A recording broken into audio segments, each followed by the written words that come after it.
And the American Music Award goes to Chris Brown.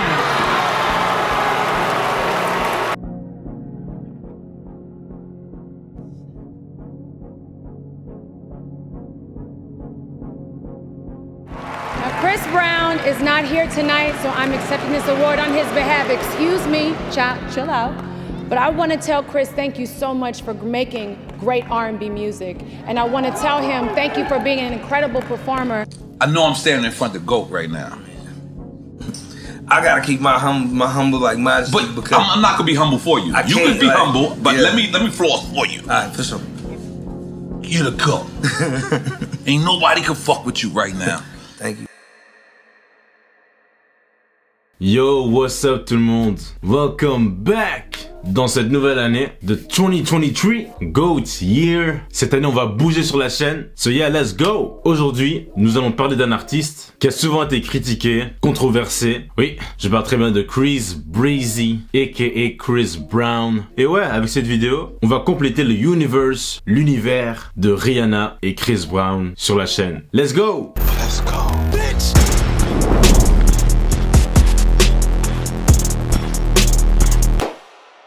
Juste avant qu'on commence la vidéo, n'hésite pas à t'abonner à la chaîne si t'aimes bien mes vidéos, ça m'aide vraiment beaucoup. Subscribe! De son vrai nom, Christopher Morris Brown est né le 5 mai en 1989 à Tappahannock, désolé si je l'ai mal prononcé, en Virginie, qui est considérée comme une petite ville avec max 2000 habitants. La mère de Chris Brown, dont Joyce Hawkins, elle travaillait dans une crèche en tant que directeur, et son père, Clinton Brown, taffait en tant que gardien de prison. Et taffait aussi dans une pompe d'essence. Ils avaient aussi un autre enfant, dont sa sœur, Latrell Bundy. Chris Brown a été introduit à la musique très tôt dans sa vie. À l'âge de 2 ans, il copiait déjà les moves de Michael freaking Jackson. En fait, il s'entraînait lui-même à chanter et danser avec ce qu'il regardait à la télé. Et quand il était petit, ses profs faisaient savoir à ses parents qu'il était un garçon très intelligent. Chris Brown a dit lui-même que par exemple, si sa prof lui posait ce genre de questions en mode si Jean a autant de pommes, si j'en prends 2, combien est-ce qu'il reste? Bref, t'as compris ce genre de questions. Et ben Chris Brown, ouais, elle était chaud dans ce genre de questions. Plusieurs fois, sa prof disait à sa mère que ouais, votre fils, il est vraiment intelligent. À l'âge de 3 ans, il dit aussi que par exemple, à la crèche, quand il était dans une pièce avec les autres enfants, genre, il savait ce qu'il faisait. Il savait très bien comment déverrouiller la porte pour quitter la pièce, par exemple. C'était un enfant intellectuel qui s'adaptait très vite. À l'âge de 7 ans, ses parents vont divorcer. Lui et sa sœur, avec sa mère, vont donc vivre dans une caravane avec le nouveau mari de sa mère. Il décrit que durant cette période, que plusieurs fois le soir, quand il était allongé sur son lit, et ben, il entendait son beau-père tabasser sa mère.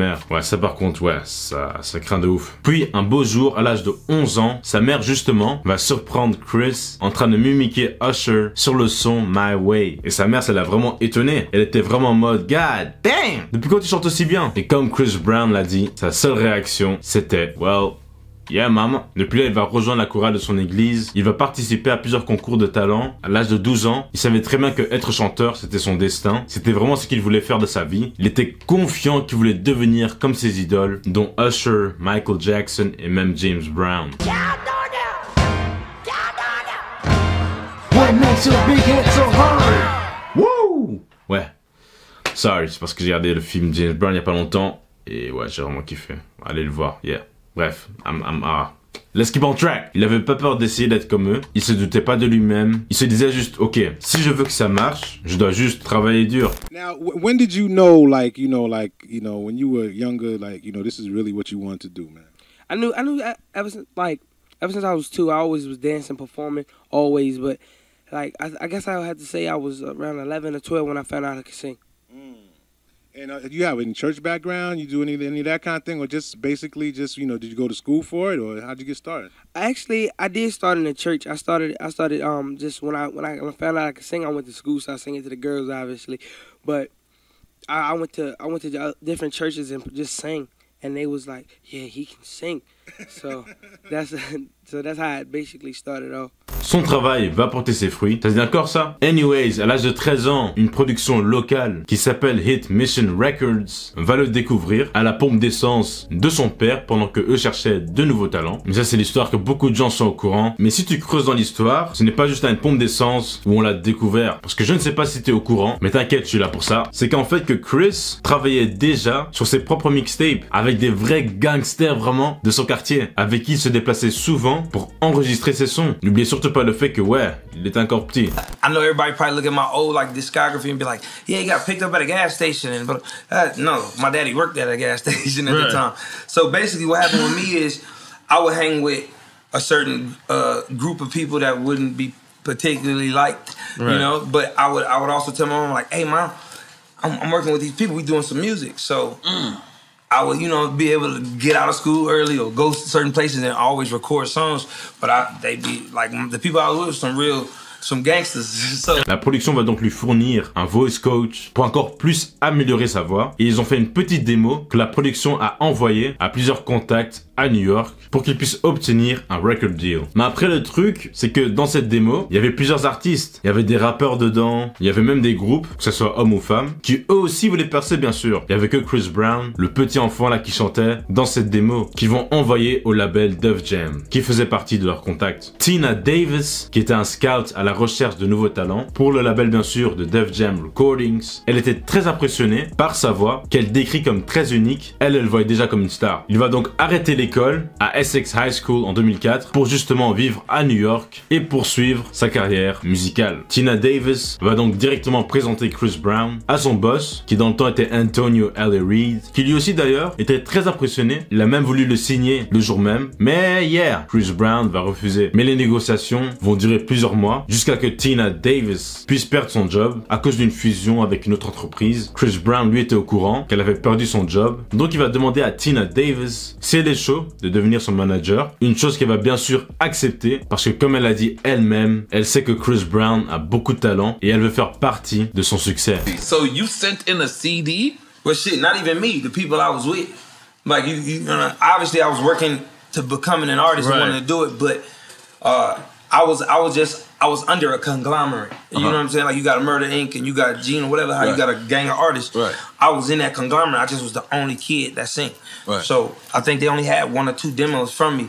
Right. You know, and then from there it was everybody else was either girl groups, rappers, and different stuff. So you're saying this CD was delivered to whoever it was the delivered music, to? and then they got put on that CD. 13 other artists. We sent it to Def Jam. Like we sent it to Def Jam. And Tina was at Def Jam and she heard it. 13 other artists on this shit. Yeah. And she picked you? That's amazing. Let's make some noise for that. Yeah, for sure.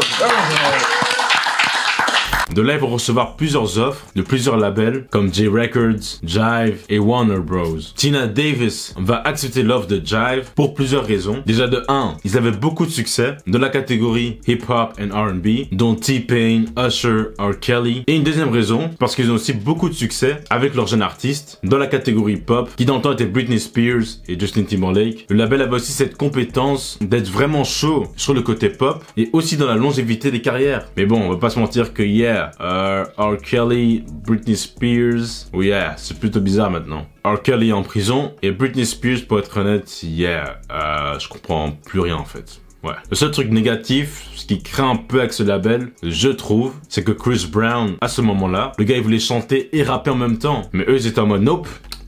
Non, mon gars. Contente-toi juste à chanter. Parce que dans le temps, on n'acceptait pas encore qu'un R&B singer puisse rapper dans un de ses sons. Parce que ma théorie là-dessus, je pense c'est parce que, comme t'es un R&B singer, t'es proche de tout ce qui est love, you know, good times et tout, avec ta go et tout ça. Mais dès que tu rappes, on t'associe directement avec tout ce qui est money, drugs, weapons, street, etc.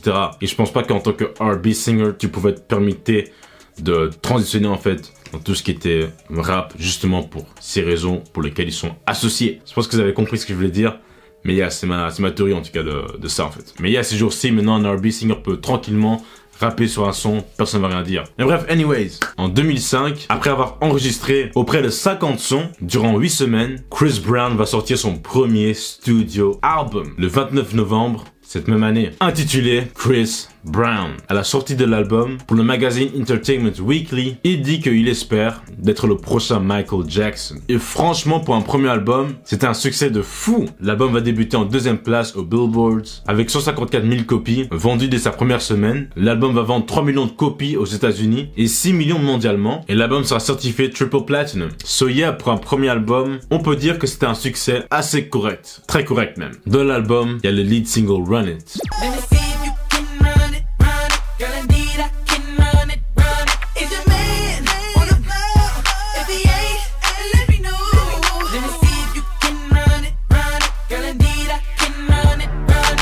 Deux ans après, en 2007, après avoir terminé sa tournée d'été avec l'artiste Ne-Yo, il va commencer à travailler pour son 2e studio album. Il va sortir le lead single de l'album Wall to Wall, qui n'était pas un grand succès au niveau commercial. Dis-toi que le son a atterri à la 79e place au Billboard. Mais par contre, le 2e single, Kiss to Kiss, avec en featuring T-Pain, ouais, ce son est un vrai succès qui va atterrir en première place au Billboard. Mais c'est pas fini parce que le 3e single, le son With You, sera encore un plus gros succès et fera même partie de la liste des singles les plus vendus de tous les temps. Yeah, that's crazy. Son 2e album, intitulé Exclusive, sortira le 6 novembre en 2007 avec 294 000 copies vendues dès sa première semaine. Un an après, en 2008, il va commencer à travailler sur son nouveau projet. Et pour ce projet-là, comme il a dit lui-même, il ne voulait pas que faire de la musique urbaine. Il voulait explorer d'autres genres de musique, comme ses idoles ont déjà fait auparavant. Un bon exemple pour ça, c'est par exemple Michael Jackson, avec son album Off the Wall, qui est plus disco funk, comparé à son autre album, Bad, où il y a plus ce côté rock ou même hard rock. Et voilà, c'est ça en fait que Chris Brown voulait appliquer pour ce nouveau projet. Depuis là, comme vous savez très bien, un an après, il aura l'incident avec Rihanna. Bien sûr, je ne vais pas rentrer en détail sur ce sujet, mais bien sûr, je t'invite à regarder ma vidéo à propos de ce sujet. Mais yeah, regarde ça après.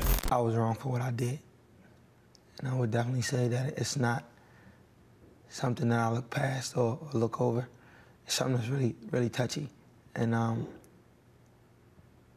like I said, I'm really sorry for what went down and what happened. Après cette histoire avec Rihanna, sa carrière n'a pas chuté, je veux dire, mais tout le monde est un peu contre lui. Dis-toi qu'il a perdu plusieurs partnerships avec des sponsors et la majorité des médias le critiquaient. Et j'imagine que ça ne t'étonne pas si je te dis que son 3e studio album, Graffiti, qui est sorti le 8 décembre en 2009, était un flop. Après bon, l'album a quand même débuté en 7e place, ce qui est pas mauvais en soi, mais sa première semaine, l'album a vendu 102 000 copies et les critiques ont vraiment critiqué cet album négativement. Donc ouais, cette période après l'incident avec Rihanna, c'était dur de son côté aussi. Au BET Awards en 2010, il va rendre hommage à son plus grand idole, Michael freaking Jackson. Et en performant, Chris Brown a commencé à pleurer. C'était une performance vraiment emotional pour beaucoup de gens, même pour plusieurs célébrités qui étaient présents. Plus tard dans la soirée, il veut même dire que voilà, je vous ai déçu auparavant, mais je ne vais plus vous décevoir, je vous le promets. Le 8 mars en 2011, il va sortir son 4e studio album, Fame, ce qui veut dire dans ce cas Forgiving All My Enemies. En français, je pardonne tous mes ennemis. Perso, je pense que c'est vraiment cet album-là qui l'a bounce back into the game. Il y avait des sons comme Yeah, Yeah, Yeah.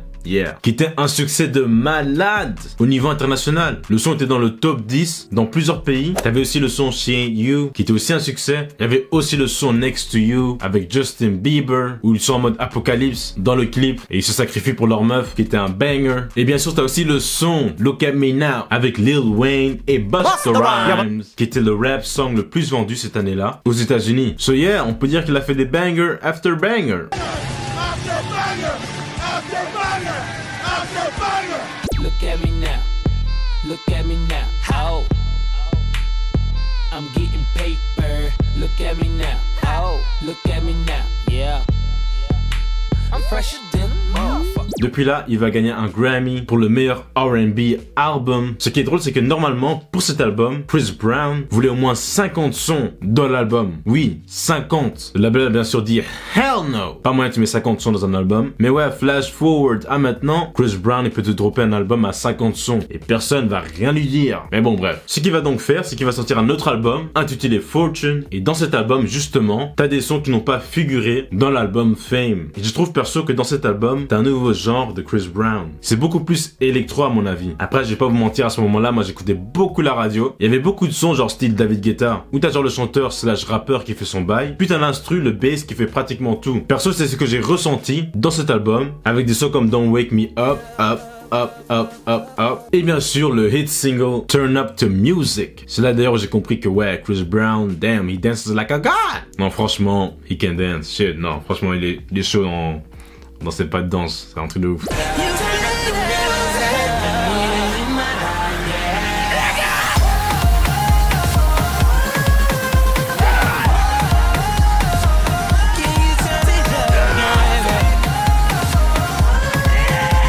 En 2013, va sortir plusieurs singles pour son nouveau album, dont Fine China et Don't Think They Know avec la regrettée Aaliyah. Malheureusement, l'album va prendre du retard puisque Chris Brown avait fait une crise d'épilepsie. La cause de tout ça a été reportée comme quoi que c'est à cause de tous ses problèmes judiciaires et toute la négativité en fait qu'il recevait. Puis après, il a aussi été en prison pendant un moment. Il sera resté condamné pendant 3 mois environ dans un centre de gestion de colère. Tout ça en fait, ça a fait retarder l'album. Et pendant qu'il était en prison, le single de son nouveau album va sortir, le son Loyal, qui est devenu l'une de ses chansons les plus populaires. Pour l'anecdote, dites-vous même qu'en prison, les gardiens de la prison mettaient le son fort en haut-parleur. Allez, avec des baffes. Parce que oui, eux aussi, ils appréciaient le son.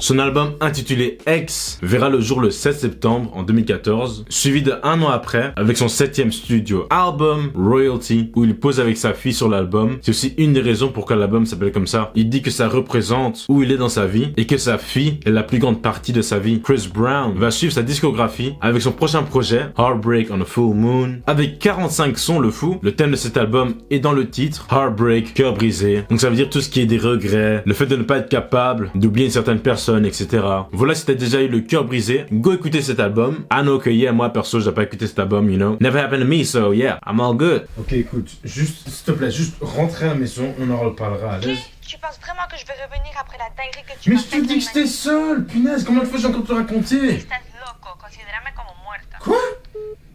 Allô? Allô? Putain.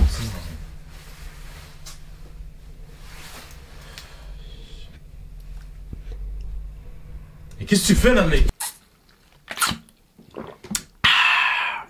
Yeah. En tout cas, la majorité des paroles dans cet album étaient dédiées à Karrueche Tran, dont l'ex de Chris Brown. L'album a été certifié Gold en 1 semaine, ce qui n'a plus été produit depuis l'album de Usher Confessions en 2004 pour un R&B Male Artist. Le son Party fait parmi des bangers de cet album.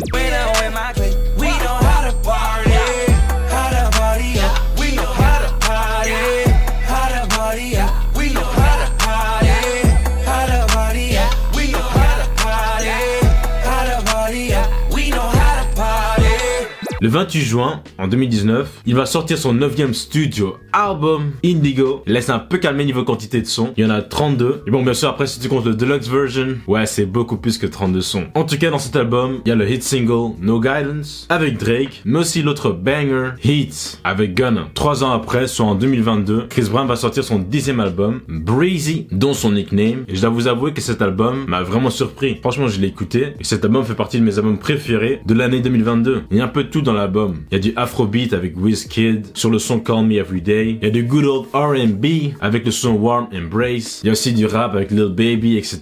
Mais ouais, perso, pour moi, le son que j'ai plus apprécié dans cet album, c'était C.A.B. Catch a Body. Shots got me feeling saucy tonight. If I fuck your girl, I'm not sorry. No, I ain't cuffing anybody tonight. I'm on go. But with Breezy, the album, do you get in competition with yourself? Like, do you get in your own way sometimes? Yes, 100%. I think with this album, I definitely had to scale it down, you know, because my ideas are always grandiose with a whole bunch of stuff. But my fans, I knew that they haven't heard any music for like almost 2 years from me. So I wanted to still give them a healthy amount of songs. But the process was hard, like, for me, because it would be me from wanting to go to the club or being like, look, this gonna hit the club, and then it's like, nah, but I really want to say some stuff with substance that people are going through and different things. So that was probably my biggest battle, just trying to balance out a great time and all that, the sorrows, the happiness, but at the same time, your anger, everything else. You know what I'm saying? Trying to put it in one format. So yeah, Chris Brown. MDR, j'ai toujours so yeah en vrai. Non mais ouais, franchement, Chris Brown, comme je l'ai toujours dit, c'est un peu dommage. Le fait qu'il n'a pas vraiment réussi à être au même level que Michael Jackson, même s'il avait toutes les capacités pour, à mes yeux. Le gars, il est talentueux. Il a aussi joué dans plusieurs films. Il sait danser like a god, il sait chanter, il est beau gosse. Qu'est-ce que tu veux de plus? Après, bien sûr, don't get me wrong, ok? Dépasser Michael Jackson, c'est impossible, ok? Let's be clear about that. Michael Jackson, ça reste le GOAT, alright? Mais quand même, je voyais Chris Brown être pas loin, tu vois. Genre, je me disais comme Chris Brown aurait pu... Ah, tu vois, Michael Jackson est là, Chris Brown aurait pu arriver là, tu vois. On va toujours le comparer à Michael Jackson, but il y a toujours ce what if en mode, s'il aurait pas frappé Rihanna, est-ce qu'il serait au même level que Michael Jackson? Est-ce que les gens l'auraient plus apprécié? On sait pas, et on le saura jamais. Ever ask you this question? Do you feel like the new Michael Jackson? Damn. Personally, my real honest opinion, no. You know, I feel like nobody can replace that man. That man kind of like, he's still the end-all be-all when it comes to entertainment, even subject matter of songs. Are you smoking Smoke Champs? I like your style. Yeah, you know, I like your style. Yeah, I like you promoting our product immediately. I like this. I like that. Okay, continue. But I ain't gonna be scary, but I just feel like he's like Jesus to me, you know? So I feel like I could never be in his shoes. I can only like be inspired by him, you know, and try to, I don't want to imitate him because his magic is his magic. So me being able to even have that conversation, I'm flattered, but I'm also like honest with myself, like hell no, you ain't fucking better than no Michael Jackson. Hell no. Après, il y en a aussi qui disent que c'est au niveau du managing qu'il n'a pas réussi à être au même niveau. Mais bon, il est pas loin. Il reste toujours pas loin quand même. Mais il est pas là. Do you feel like where Chris Brown is at right now that there's been a lot of growth? With me? Yeah. Yeah, I'm still a kid at heart. Right. I'm not as much of a knucklehead as I used to be, but yeah. I think my kids kind of halted a lot of that for me. Voilà les gars, that was the end of the video. J'espère que t'as kiffé cette biographie à propos de Chris Breezy. Chris Brown. En tout cas les gars, désolé que je poste après plus d'un mois. Je venais de terminer mes examens avec l'école, donc j'étais plus focus sur ça. Mais aussi pour la chaîne. J'essaie de sortir plus de contenu en soi. Mais j'ai toujours envie en fait que la qualité en fait sur mes vidéos puisse rester intacte, tu vois. En gros, je me dis si je poste trop de vidéos, on va dire l'un côté de l'autre, je pense que la qualité va dégrader, comme j'aurai pas vraiment le temps de prendre le temps de faire mes recherches, faire mes vidéos, faire le montage et tout ça zen, avec un bon mindset. Donc j'essaie vraiment de sortir toujours du contenu pour vous avec de la qualité de dingue. J'essaie toujours de faire mon mieux, des vidéos après vidéo. Donc ouais les gars, surtout ne vous inquiétez pas, je suis toujours là. 10K soon, ok? Donc voilà, en tout cas, maintenant, vous savez, j'essaie toujours de sortir de contenu de qualité. Mais c'est vraiment de prendre mon temps de bien faire ces vidéos. Comme ça, vous pouvez kiffer. Et everyone's happy, alright? Voilà, bref, les gars. Anyways, like la vidéo, partage, abonne-toi si t'es nouveau. Rejoins-nous dans cette journée à 10K, baby! Et commente aussi ton son préféré de Chris Brown dans la section de commentaires. Comme d'habitude, you know, I'll see you soon at the next video. Peace out, y'all. Peace!